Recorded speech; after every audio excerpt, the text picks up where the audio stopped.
నమస్తే, welcome to BCN news. నేను విజయలక్ష్మి. ముందుగా ముఖ్యాంశాలు.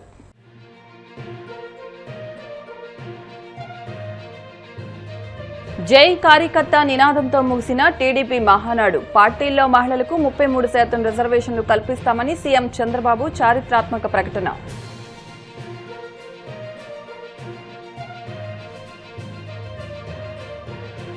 మెగా డీఎస్సీలో నిజాయితీగా నియామకాలు జరిగితే పూర్తి వివరాలు విడుదల చేయాలన్న పేర్ని నాని, లేకపోతే సీబీఐ విచారణకు ఆదేశించాలని డిమాండ్.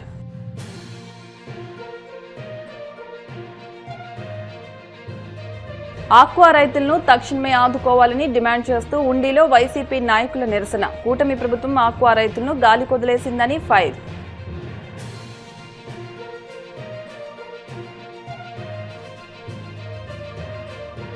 అమీర్పేట మైత్రివనం వద్ద ఎన్టీఆర్ విగ్రహాన్ని ఆవిష్కరించిన తెలంగాణ సీఎం రేవంత్ రెడ్డి. కార్యక్రమానికి హాజరైన నందమూరి కుటుంబ సభ్యులు.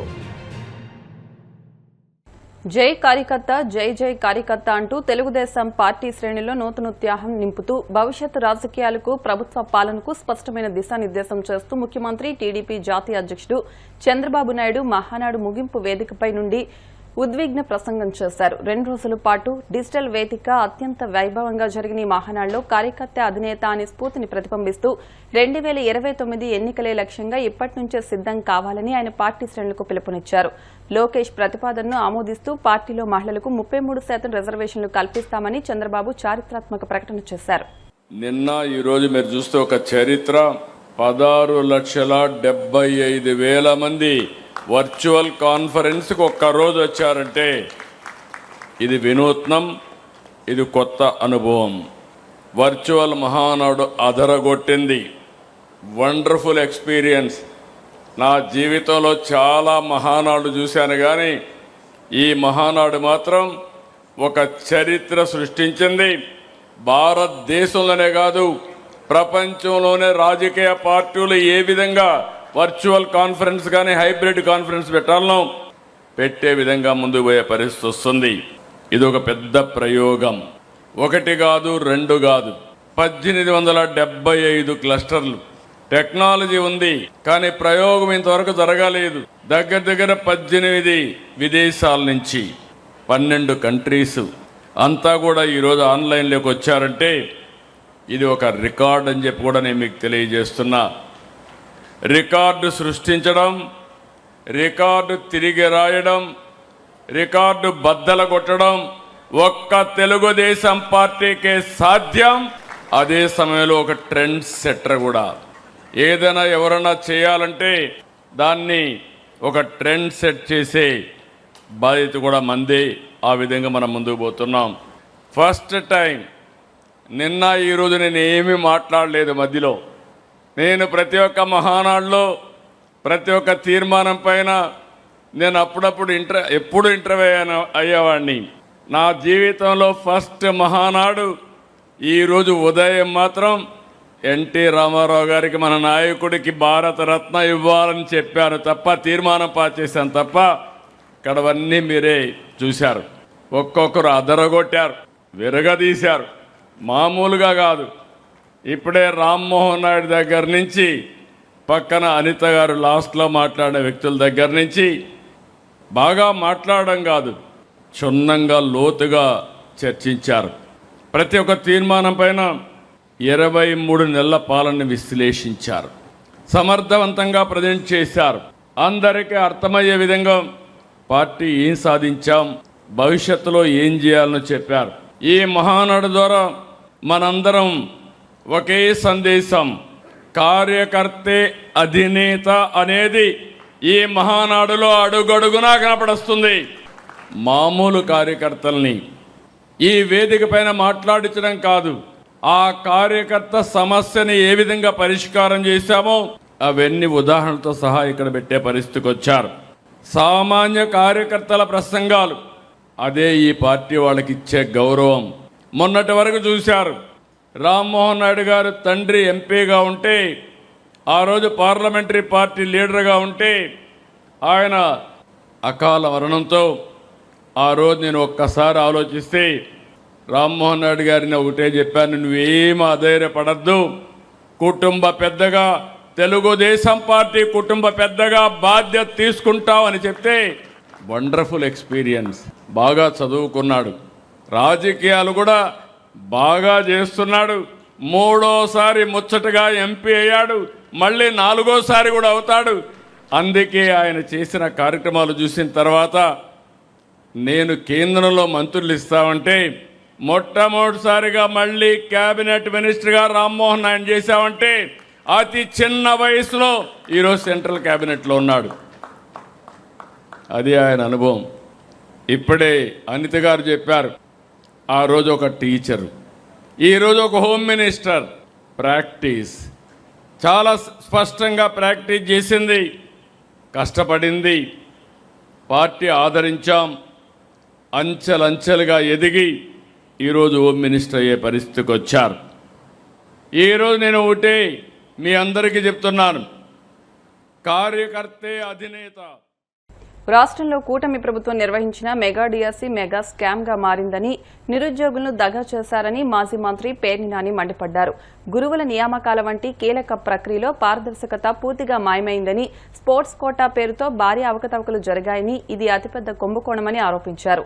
ఐటీ శాఖలో పరిశ్రమల కోసం 99 పైసలకే భూములు ఇచ్చి బాగానే పోగేసుకుంటున్నారు కదా, అమరావతిలో అడుగుకు 20,000 కాంట్రాక్టులు ఇచ్చిన కమిషన్లు కొట్టేస్తున్నారు కదా, ఇప్పుడు టీచర్ల నియామకాల్లో కూడా ఇన్ని తప్పుడు పనులు అంటూ విద్యాశాఖ మంత్రి నారా లోకేష్ ను సూటిగా ప్రశ్నించారు. సమాజానికి ఉత్తమమైన పౌరుల్ని అందించాల్సినటువంటి పాఠశాలల్లో గురువుల్ని నియమించాల్సినటువంటి విద్యాశాఖ ఎంత తప్పుడు పనులు చేసిందో, ఎన్ని అక్రమాలు చేసిందో అసలు చూస్తే మనకి ఇంత దుర్మార్గాల, ఇంత పాపాల. 99 పైసలకి భూములు ఇచ్చి బాగానే వేసుకుంటున్నారు కదా. అలాగే అమరావతిలో కాంట్రాక్ట్లు ఇచ్చి చదరపు అడుగు 20,000 రూపాయలకి, ఒక్కొక్క ఆఫీసు కడతాకి అడుగుకి 20,000 రూపాయలకి కాంట్రాక్ట్లు ఇచ్చి బాగా వేసుకుంటున్నారు కదా.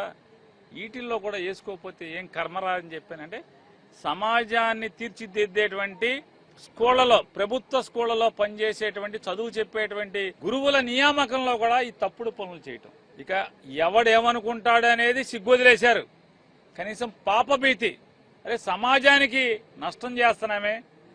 ఈ బడిలోకి వచ్చినోడు మళ్ళీ 35 ఏళ్ళు 40 ఏళ్ళు ఈ గబ్బిలిన్ లాగా పట్టుకు ఏలాడతాడు కదా. ఈ దుర్మార్గుడు వచ్చినోడు, తప్పుడు రూట్లో వచ్చినోడు, చిల్లర కొట్టి వచ్చినోడు 30-40 ఏళ్ల పాటు ఆ స్కూల్లో గబ్బిలిన్ లాగా ఏలాడతాడు కదా. ఆ పిల్లల చదువు బతుకు పరిస్థితి ఏంటనేది ఇంగిత జ్ఞానం కూడా లేకుండా చంద్రబాబు నాయుడు గారి ప్రభుత్వం, ఆయన కొడుకు నాయకత్వంలో ఎంత నీచాలు చేశారంటే, 16,000 పైచిలకు టీచర్ పోస్టులు తీసాం, మెగా డిఎస్సీ అని చెప్పి ఎంత డగా డిఎస్సీ అంటే మెరిట్ లిస్ట్ ప్రకటించరు. నిజంగా ఇది అద్భుతంగా చేస్తే, పారదర్శకంగా చేస్తే ఈ 3,30,000 మంది రాశారు. 16,000 పోస్టులకి 3,30,000 మంది పోటీ పరీక్ష రాస్తే ఏం చేయాలి?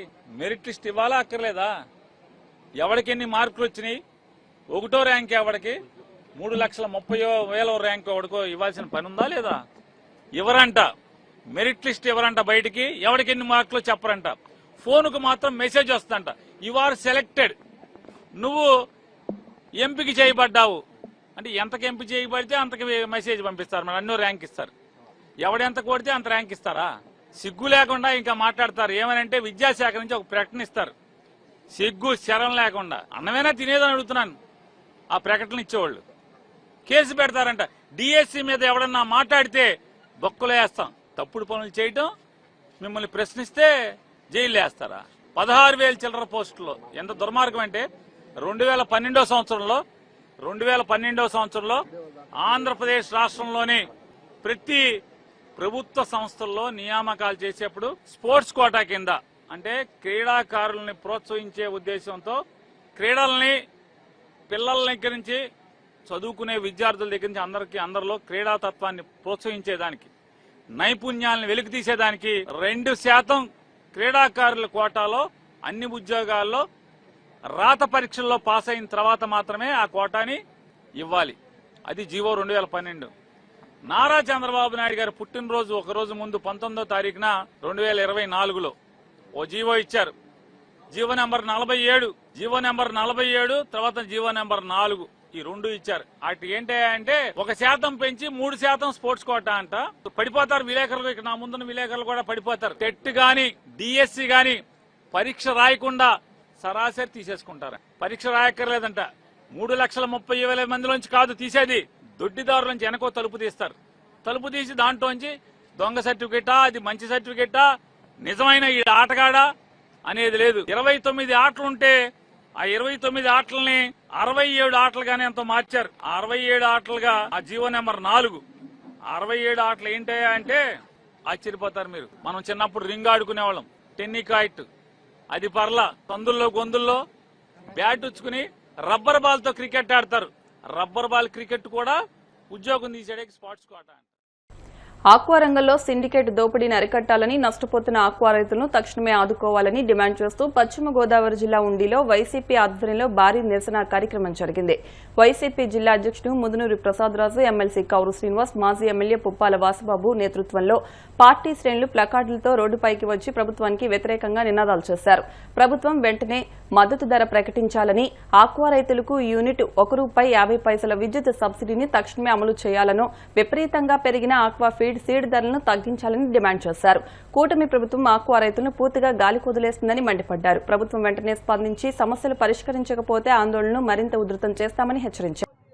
ఈ 40 ఏళ్ల చరిత్రలో, రొయ్యల రైతుల చరిత్రలో మొట్టమొదటిసారి రొయ్యల రైతులందరూ కూడా రోడ్డెక్కేటువంటి పరిస్థితి మొట్టమొదటిసారి ఈ ప్రభుత్వంలో చూస్తూ ఉన్నాం. ఎందుకనంటే అసలే రొయ్యల రైతు కుదేలయ్యి ఇబ్బందుల్లో ఉంటే, మరి ఒక పక్క ఫీడ్ రేట్లు పెంచి మొన్ననే ఉలిక్కిపడేటట్టు చేయటం జరిగింది. హలో లక్ష్మణ, ఎవరితోటి చెప్పుకోవాలన్నటువంటి పరిస్థితి ఆక్వా రైతుకి సంభవించింది.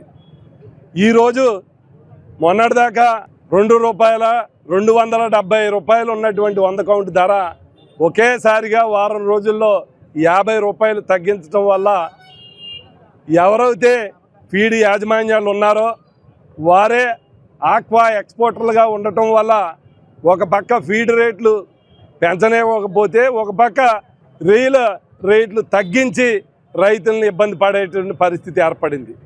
ఎందుకనంటే ఈ సీజన్లో మే నెలలో హార్వెస్టింగ్కి రావటం, ఎండలు తీవ్రంగా ఉండటం వల్ల అందరం కూడా ఈ రొయ్యల్ని పట్టేస్తాం. ఇది రైతుకి ఇబ్బంది వచ్చేటువంటి పరిస్థితుల్లో మరి ఎవరైతే ఎక్స్పోర్టర్స్ ఉన్నారో వారందరూ కూడా సిండికేట్గా ఏర్పడి మరి రొయ్యల రేట్లను తగ్గించేయటం జరిగింది. గతంలో మరి జగన్మోహన్ రెడ్డి గారి ప్రభుత్వంలో మేత రేట్లు పెంచాలన్నా, ఫీడ్ అలాగే ఈ రొయ్య రేట్లు తగ్గించాలన్నా, సీడ్ రేట్లు పెంచాలన్నా ఏదైనా సరే ప్రభుత్వ అజమాయిషీలో ఆక్వా డెవలప్మెంట్ అథారిటీని ఏర్పాటు చేసి ధర్నా నిర్వహించడం జరిగింది. కారణం ఏంటంటే ఈ ప్రభుత్వం వచ్చిన తర్వాత ఆక్వా పరిశ్రమలు, అంటే ఈ రాష్ట్రానికి విదేశీ మారక ద్రవ్యాన్ని ఎక్కువగా సంపాదించేటువంటి పెద్ద పరిశ్రమ ఆక్వా పరిశ్రమ. అలాంటి ఆక్వా పరిశ్రమని ఇప్పుడు తుంగలోకి దొక్కి గత ప్రభుత్వంలో వచ్చినటువంటి రాయితీ, అది కూడా ఈ ఆక్వా పరిశ్రమ స్టార్ట్ అయిన 40 సంవత్సరాల్లో జగన్మోహన్ రెడ్డి గారు వచ్చిన తర్వాతే కేవలం రూపాయల కరెంట్ ఒకే ఒక్క ప్రభుత్వం సబ్సిడీ ఇచ్చి ఆక్వా రైతులను ఆదుకుంది. ఆప్షన్ చట్టాన్ని తీసుకొచ్చి ఫీడ్ మీద, సీడ్ మీద, ఎక్స్పోర్ట్ మీద నియంత్రించుకొచ్చింది. ఇవాళ ఎన్ని తొంగలో దొక్కి మరి ఈరోజు మీకు ప్రభుత్వం ఆక్వా రైతులు నడ్డి వీర్చి ఆక్వా రైతులు రోడ్డు ఎక్కడం ఫస్ట్ టైం చూస్తున్నాం మనం. ఒక పక్కనేమో 270 నుంచి 220 రూపాయలకి ఫీడ్ సీడ్ ఎక్స్పోర్ట్ రొయ్య రేటు 100 కోట్లు తగ్గించారు. 100 కోట్ల నుంచి 50 కోట్ల వరకు పూర్వం 20-30 రూపాయల డిఫరెన్స్ ఉండేది రేటు. అలాంటిది కేవలం 10 రూపాయలు రేటు డిఫరెన్స్ ఈరోజు ఇవ్వడం జరుగుతూ ఉంది. అంటే ఆక్వా రైతుని ఏ రకంగా దెబ్బతీయాలి, పరిశ్రమను ఏ రకంగా ఇబ్బంది పెట్టాలని చెప్పి చూస్తుండటంతో ఈ ప్రభుత్వ పనితీరు. అలాగే కరెంట్ సబ్సిడీ ఎలక్షన్ ముందు పాదయాత్రలో కానీ ఎలక్షన్లో కానీ చంద్రబాబు నాయుడు గారు మొత్తం ఆక్వా పరిశ్రమ అందరికీ ఆక్వా చెరువులు అన్నింటికీ కూడా అంటే జోన్ సంబంధం లేకుండా రూపాయల కరెంట్ ఇస్తానని చెప్పాడు. ఇప్పటికి జగన్మోహన్ గారు ఏ కనెక్షన్లు ఇస్తున్నాడో ఒక కనెక్షన్ కూడా ఎక్స్ట్రా లేదు. ఆ కనెక్షన్లకి ₹6 కరెంట్కి కరెంట్ ఇవ్వడం జరుగుతూ ఉంది. 2 సంవత్సరాల్లో కనెక్షన్ కూడా ఎక్స్ట్రా లేదు, ₹1 సబ్సిడీ కూడా పెంచలేదు ఎవరికైనా.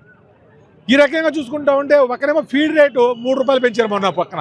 అసలు రేట్ ఎక్కువ ఉంది, ₹200 రేటు ఉంది కదా అని చెప్పి రైతు మరి దానికి సానుకూలంగా ఉంటే ఇప్పుడేమో 50 రూపాయలు కౌంటర్ రేట్ తగ్గించారు, ఫీడ్ రేట్ ఏమో 8 రూపాయలు పెంచారు. కారణం ఏంటంటే ఎక్కడో సోయాబీన్ 10 రూపాయలు పెరిగిందంటే 5 రూపాయలు పెరిగిందంట. ఇప్పుడు కాసేపు ప్రకటనలు.